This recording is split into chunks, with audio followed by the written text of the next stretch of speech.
अस्सलाम नाज़रीन, उम्मीद करता हूँ बिल्कुल ठीक ठाक और खैरियत से होंगे। आज हम बात करने जा रहे हैं कि हुकूमत 4 बिल लाने जा रही है। चारों बिलों में से कोई भी एक बिल भी अगर हुकूमत के हलक में अटक गया तो हुकूमत इमरान खान को हुकूमत चलाना मुश्किल हो जाएगा। मैं आपको बताता हूँ कि वे चारों बिल कौन से हैं और किस किस बिल से कौन कौन सा हुकूमत को नुकसान हो सकता है।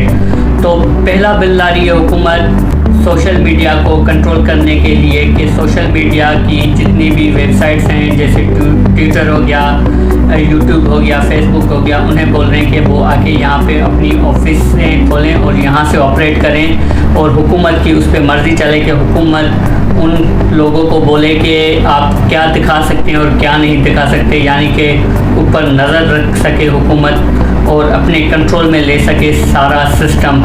तो मुझे लगता है कि ये तो होने वाला नहीं है, लेकिन बिल लाने की कोशिश हुकूमत कर रही है। और दूसरा बिल ला रही है हुकूमत ई वोटिंग का कि मशीन पे आप वोट कास्ट कर सकते हैं। ई वोटिंग का सिस्टम लाने जा रही है जिस पे अपोजिशन और हुकूमत आमने सामने है और इलेक्शन कमीशन भी इस बात को नहीं मान रहा। वो भी कह रहे हैं कि अगला इलेक्शन इलेक्ट्रॉनिक मशीन्स पे नहीं हो सकता। उन्होंने भी माजरत कर ली है, इसलिए हुकूमत, इलेक्शन कमीशन और अपोजिशन आमने सामने है।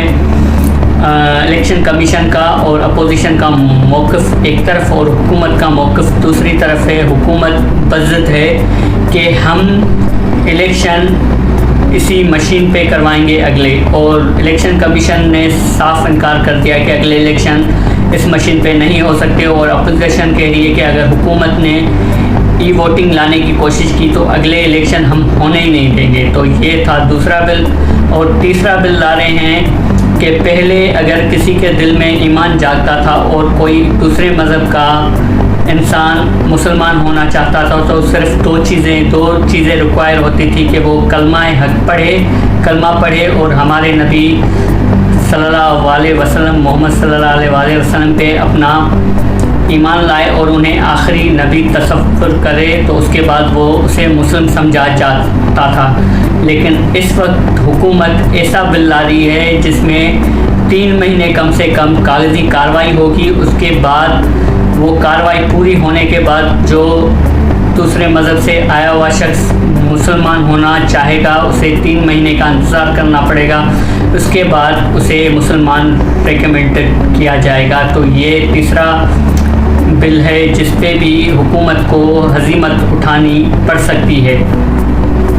और चौथा बिल हुकूमत ला रही है वो भी इस्लामी वे में है। रूहत हिलाल कमेटी जो है, चाँद देखने वाली कमेटी, उसके बिना पे ला रही है कि अब चाँद का ऐलान सिर्फ़ और सिर्फ हुकूमत कर सकेगी। अगर हुकूमत के अलावा किसी ने चाँद देखने की ऐलान किया तो उस पे FIR होगी और वो जेल जाएगा, और जब तक उस मुकदमे का फ़ैसला नहीं होता तब तक उस शख्स को ज़मानत नहीं मिल सकती।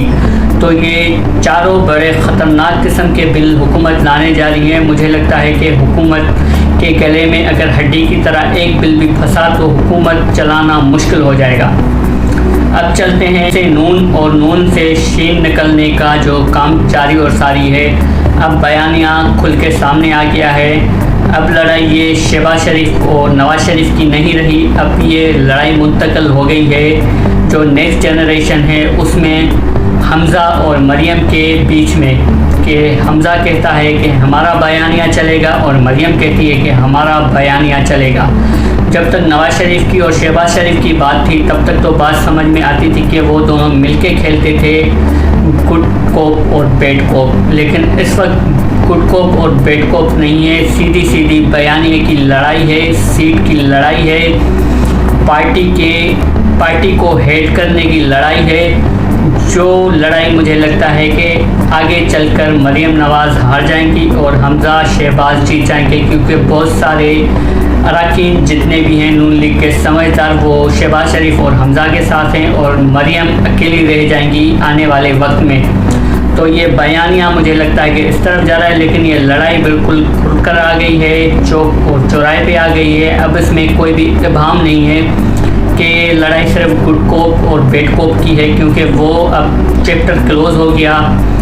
नवाज शरीफ साहब बाहर हैं लंदन में, पाकिस्तान आ नहीं सकते। शहबाज शरीफ यहाँ पे नवाज शरीफ की कहीं भी बात को डिनाई नहीं कर सकते और मुफाहिमत भी करना चाहते हैं तो ये दोनों जो है चीज़ें नहीं हो सकती साथ में।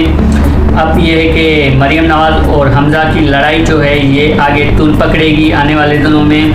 ये थी आज की रिपोर्ट। आप हमें कमेंट में बताएं आपको हमारी रिपोर्ट कैसी लगी। हमारे चैनल को लाइक करें, सब्सक्राइब करें और कमेंट में अपनी राय का इज़हार ज़रूर करें। अल्लाह हाफ़िज़। पाकिस्तान जिंदाबाद, पाकिस्तान पाइंदाबाद।